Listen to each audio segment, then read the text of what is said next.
The Senate Judiciary Committee hearing room fell silent as Congresswoman Jasmine Crockett rose from her seat, her emerald green blazer catching the harsh overhead lights. For the past 20 minutes, Senator Ted Cruz had repeatedly cut her off, talking over her responses and dismissing her points with smug interruptions. His sixth interruption had just landed.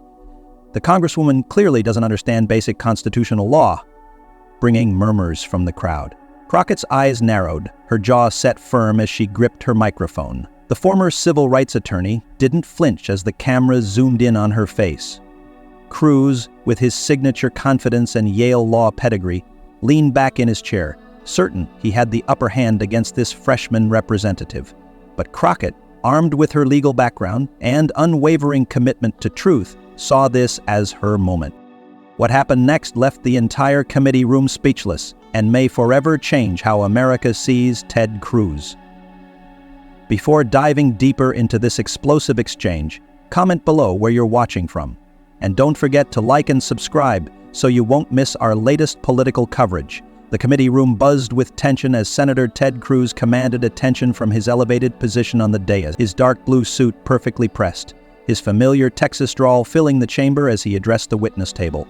The C-SPAN camera panned slowly, capturing the scattered nods of approval from his Republican colleagues as the chairman introduced the distinguished senator from Texas, Mr. Cruz.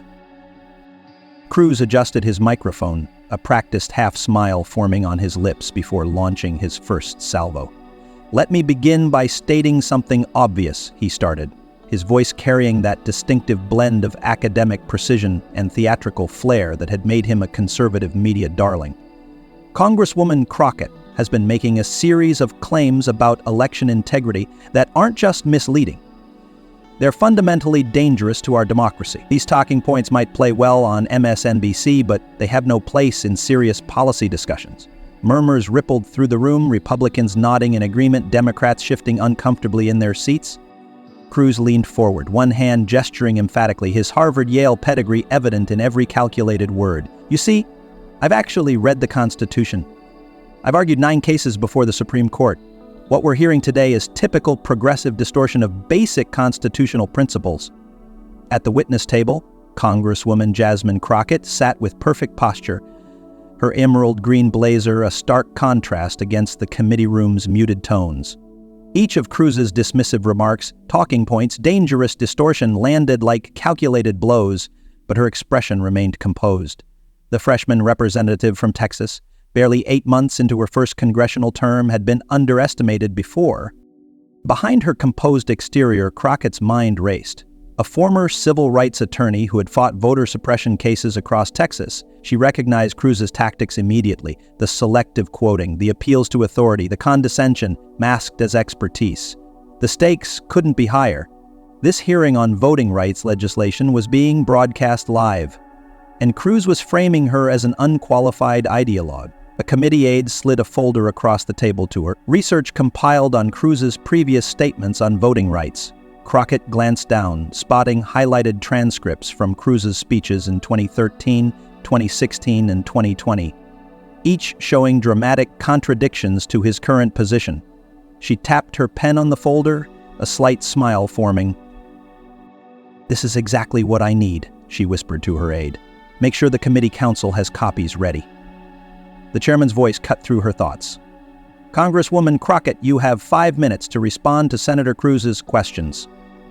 The camera lights intensified as Crockett adjusted her microphone. Cruz sat back, arms crossed, with that familiar look, the one that had intimidated countless witnesses before, the expression that said he was simply waiting for her to finish so he could correct her. Little did he know, Jasmine Crockett hadn't come to be corrected. She had come prepared for this exact confrontation. "Thank you, Mr. Chairman," Crockett began, her voice steady and clear. "I appreciate Senator Cruz's—" "If I may interject," Cruz cut in, his first interruption landing barely 5 words into her response. "The record should reflect that the Congresswoman's opening statement already contains several factual inaccuracies about Texas voting laws." The chairman frowned slightly. "Senator Cruz, please allow the witness to respond." Crockett nodded appreciatively and continued. "As I was saying, voting rights aren't a partisan issue, or at least they shouldn't be. The data from my district in Texas shows clear patterns of Point of order, Cruz interrupted again, his voice sharper. The Congresswoman is presenting disputed statistics as fact. These are the same discredited numbers that have been pushed by partisan activists. A ripple of frustration moved through the Democratic side of the dais. The chairman's gavel tapped lightly. Senator, please. The Congresswoman has the floor. Crockett took a deep breath and pressed on. Senator Cruz, I'm citing data from the Texas Secretary of State's office, your own state's official numbers. These show that after the implementation of SB 7, voter participation in majority-minority districts dropped by 22%. That's not partisan, that's mathematics. She turned a page in her notes and continued. Furthermore, when we look at the closure of polling locations, Mr. Chairman, Cruz cut in for his third interruption, leaning forward with visible irritation. This is precisely the kind of misleading narrative that damages public trust. Those polling location changes were based on usage patterns, not racial demographics. The Congresswoman knows this, but continues to imply otherwise. The camera caught Crockett's momentary expression, a flash of determination replacing her previous composure. She straightened in her chair as the chairman again reminded Cruz about committee rules. Senator Cruz, Crockett addressed him directly now, abandoning her prepared remarks. I've practiced election law in Texas for over a decade. I've represented actual voters who stood in 7-hour lines in Houston while polling locations in predominantly white areas had wait times under 15 minutes. With all due respect, these aren't narratives. They're lived experiences of your constituents. Cruz's expression hardened. Anecdotes aren't data, Congresswoman. Perhaps in your limited experience. My limited experience, Crockett repeated, the words hanging in the air. The room tensed at the shift in her tone. Senator, I've tried voting rights cases in federal court while you were reading Green Eggs and Ham on the Senate floor. But please, continue explaining my limited experience to me. Scattered laughter erupted from the audience and even from a few Democratic senators.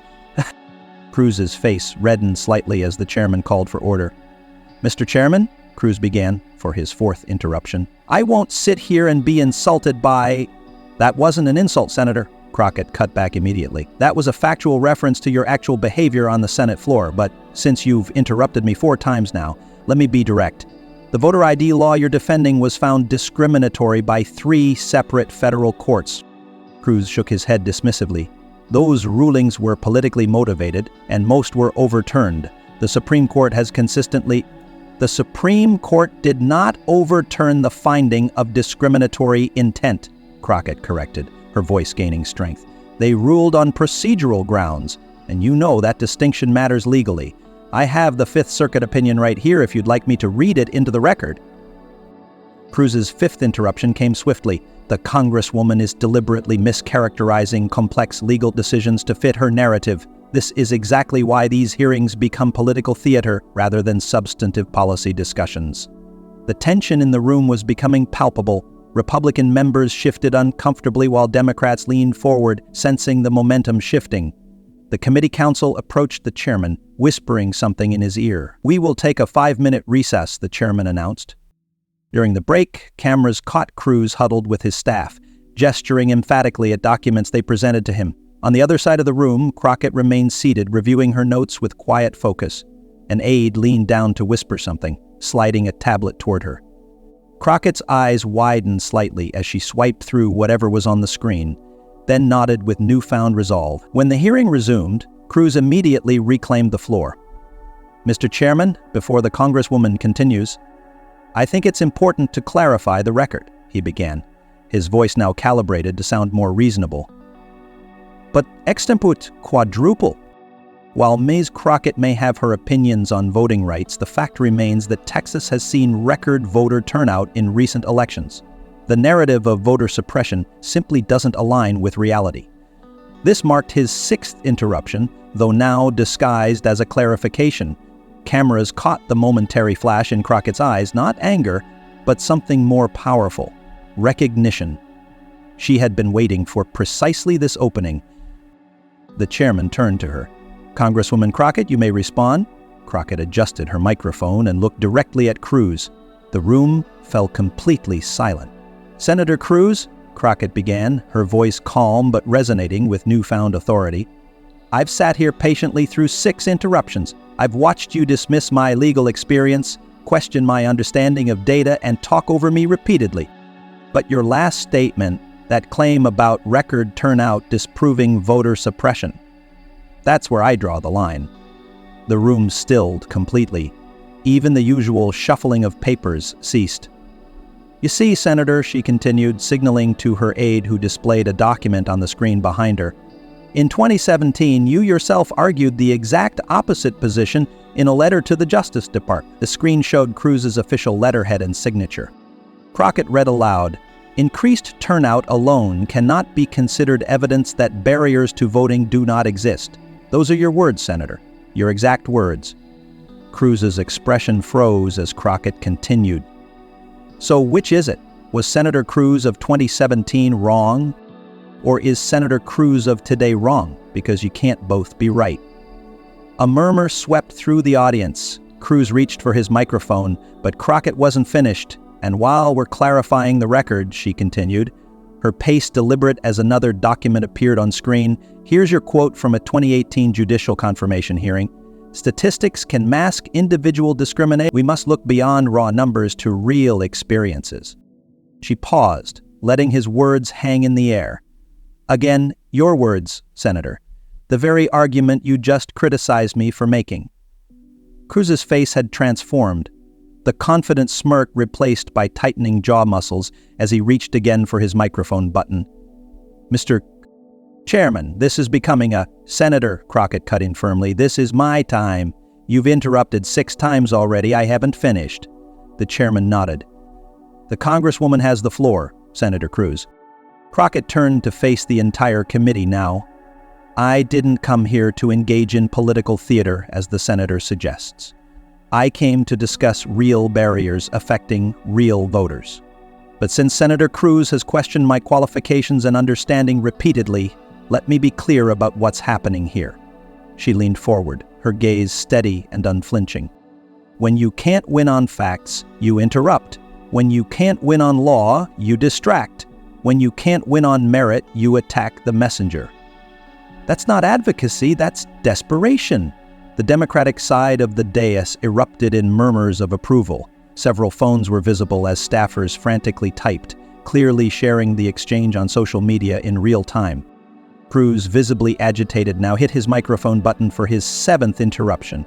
Mr. Chairman, the witness is making this personal rather than addressing the substantive issues. This is exactly the kind of performative politics that... Performative politics? Crockett repeated, her voice rising slightly for the first time. Senator Cruz, let's talk about performance. She gestured to her aide, who placed a split screen on the display. On one side was Cruz at a recent Fox News appearance. On the other, Cruz at a closed-door fundraiser from just 2 weeks earlier. On national television, you stated, and I quote, "I have never supported restricting early voting." She pointed to the other image. 2 weeks later, at a private fundraiser in Houston, you said, "These extended early voting periods are creating opportunities for fraud. We need to rein them in." The room went completely silent. That, Senator, Crockett said, her voice now perfectly controlled, is the definition of performative politics. Cruz's face had transformed entirely. The composed, smirking senator was gone. In his place sat a man whose carefully constructed public persona was crumbling on national television. His next interruption came not with confident authority, but with visible anger. "You're taking those comments completely out of..." "I have the full transcripts right here," Crockett responded, holding up a folder. "Would you like me to submit them to the record, because I'm happy to do so?" Cruz fell silent, his expression a mixture of shock and calculation as he realized the trap he had walked into. Crockett's voice softened, not in weakness, but in the confidence of someone who knows they've already won. "Senator Cruz, I didn't come here for this confrontation. I came here to discuss solutions, but when you repeatedly interrupt me, dismiss my expertise, and contradict your own previous positions, you leave me no choice but to point out these inconsistencies." She turned to address the entire committee. "This isn't about Senator Cruz or me. It's about the fundamental right to vote. It's about the grandmother in Houston who waited 7 hours to cast her ballot. It's about the disabled veteran in San Antonio who found his polling place closed without notice. It's about the college student in Dallas whose student ID was deemed insufficient while a hunting license was accepted as valid identification. Crockett placed her hands flat on the table, leaning forward slightly. These are your constituents too, Senator Cruz. They deserve better than interruptions and political games. They deserve honest debate and real solutions. The room remained silent for several long seconds. Cruz sat motionless, his typical rapid response capability visibly short-circuited by the precision of Crockett's counterattack. When he finally reached for his microphone again, the gesture lacked its previous confidence. "Mr. Chairman, His voice trailed off uncharacteristically. For perhaps the first time in his Senate career, Ted Cruz appeared to be at a loss for words. The chairman, sensing the moment, turned to Crockett. "Congresswoman, do you have anything to add before we move to the next questioner?" Crockett nodded, her expression shifting from confrontational to constructive. "Just this. I'm still ready to work with anyone, including Senator Cruz, who genuinely wants to protect every American's right to vote. My door remains open for that conversation when we're ready to have it honestly." With that, she placed her notes down and sat back, the picture of composure. The contrast couldn't have been more stark. Cruz visibly rattled, Crockett calmly collected. Cameras caught several Republican senators leaning away from Cruz while Democratic members struggled to contain their reactions, ranging from subtle nods to barely suppressed smiles. One senior Democratic senator was caught on a hot mic whispering to his colleague, "My God, she just ended his whole career." As the chairman called on the next questioner, the damage was done. The image of Ted Cruz, the self-assured debater, the constitutional expert, the unflappable conservative champion, had been fundamentally altered in the span of just 7 minutes. And as committee staff frantically worked their phones, that transformation was already spreading across social media at lightning speed. Within minutes of the exchange, clips of Congresswoman Jasmine Crockett's systematic dismantling of Senator Ted Cruz began flooding social media. The hashtag #The7th Interruption shot to #1 trending status on X, accumulating over 200,000 posts in the first hour alone. A 45-second clip of Crockett reading Cruz's contradictory statements back to him garnered 5 million views before the hearing even concluded. Political commentators across the spectrum scrambled to analyze what they had just witnessed. CNN quickly assembled a panel with one veteran political analyst declaring, "In my 30 years covering Capitol Hill, I've never seen Ted Cruz rendered speechless. What we just witnessed was a masterclass in preparation meeting opportunity." On MSNBC, a former prosecutor observed, "Congresswoman Crockett didn't just win an argument. She demonstrated why her background as a trial attorney makes her so formidable. She let Cruz interrupt repeatedly, knowing each interruption was actually strengthening her position. Even on Fox News, the assessment was measured," a conservative commentator reluctantly admitted. Senator Cruz clearly wasn't prepared for that level of counterattack. Whether you agree with Crockett's politics or not, she came armed with receipts, and that makes for a tough day at the office for anyone. On social media, the reaction was swift and definitive. A progressive account with 1.2 million followers tweeted, "Jasmine Crockett just showed America what happens when you come prepared and refuse to be bullied." Cruz never saw it coming. The post, featuring a perfectly timed screenshot of Cruz's stunned expression, accumulated 150,000 likes within 2 hours. Another viral post juxtaposed two images: Cruz confidently smirking during his early interruptions alongside his visibly shaken expression after Crockett's takedown, with the caption, "How it started, this versus how it's going, the 7th interruption." The meme template spread rapidly, with variations appearing across all platforms. Democratic strategists recognized the moment's significance immediately. A former Obama campaign director tweeted, "This isn't just a viral moment, it's a blueprint. Crockett showed exactly how to counter bad faith interruptions with preparation, patience, and precision." Cruz's supporters attempted damage control with mixed results. One conservative account with 800,000 followers claimed, "Cruz was ambushed with out-of-context quotes. This was a coordinated hit job, but the defensive posture only amplified the story, pushing it into news cycles that might have otherwise missed it." By evening, the major networks had picked up the story. On the CBS Evening News, the anchor introduced the segment with, "A remarkable moment on Capitol Hill today when a freshman congresswoman from Texas turned the tables on one of the Senate's most formidable debaters. The report included analysis from a body language expert who noted, "You can actually pinpoint the exact moment when Senator Cruz realizes he's lost control of the exchange. His typical dominant posture collapses completely." Behind the scenes, the political implications were even more significant. 3 Democratic congressional candidates immediately requested Crockett for fundraising events. The Democratic Congressional Campaign Committee reported a surge in small-dollar donations, with many contributors specifically mentioning Crockett in their donation comments.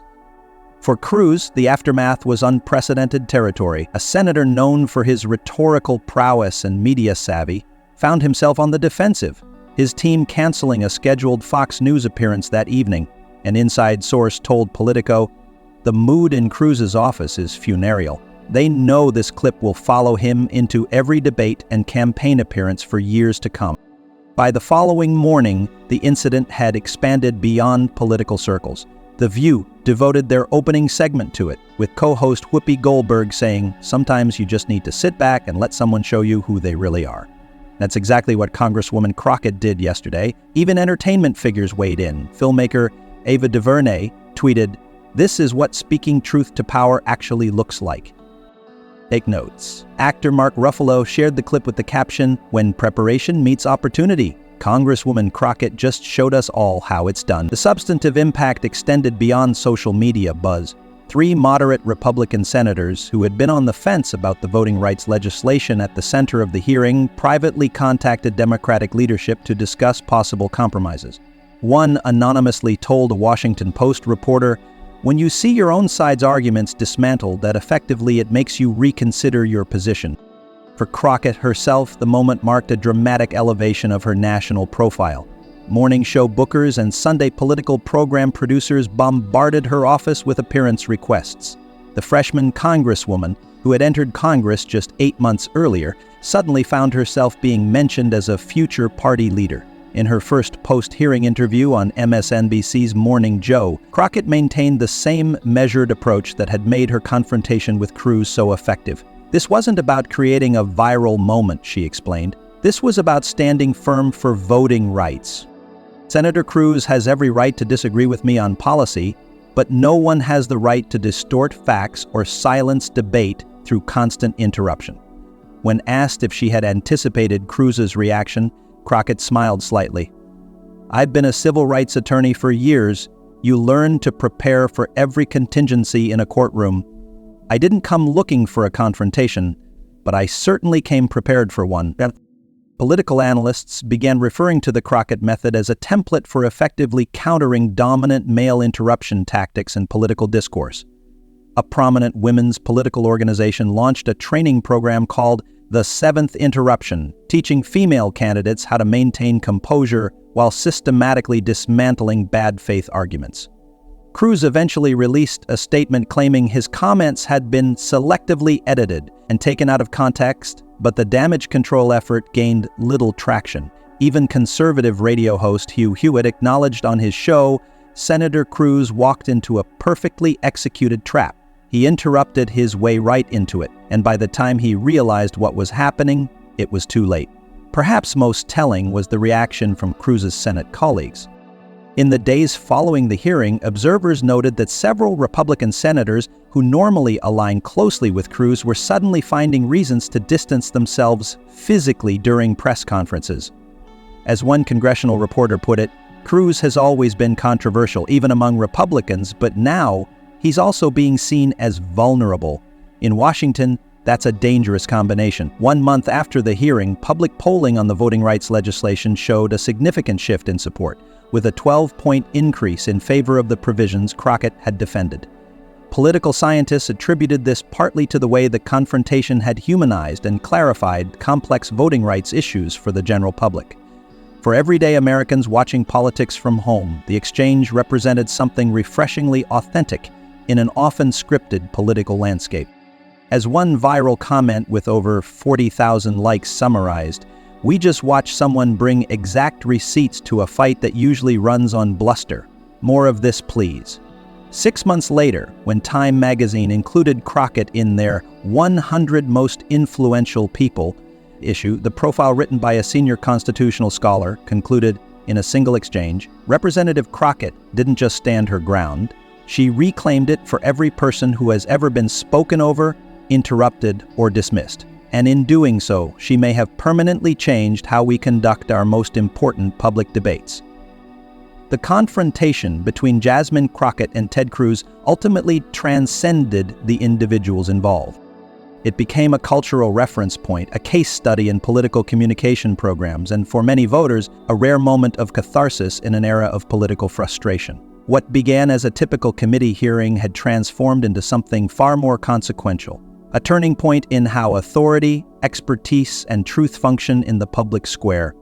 As for the seventh interruption that broke Ted Cruz, political historians would later note it as the moment a rising star firmly established herself on the national stage, while simultaneously revealing the fragility of even the most carefully constructed political personas when confronted with their own contradictions. Thank you for watching this breakdown of Congresswoman Crockett's historic confrontation with Senator Cruz. If you found this analysis valuable, please hit that like button and subscribe to our channel for more in-depth political coverage. Drop a comment below with your thoughts on this exchange and who you'd like to see us feature next.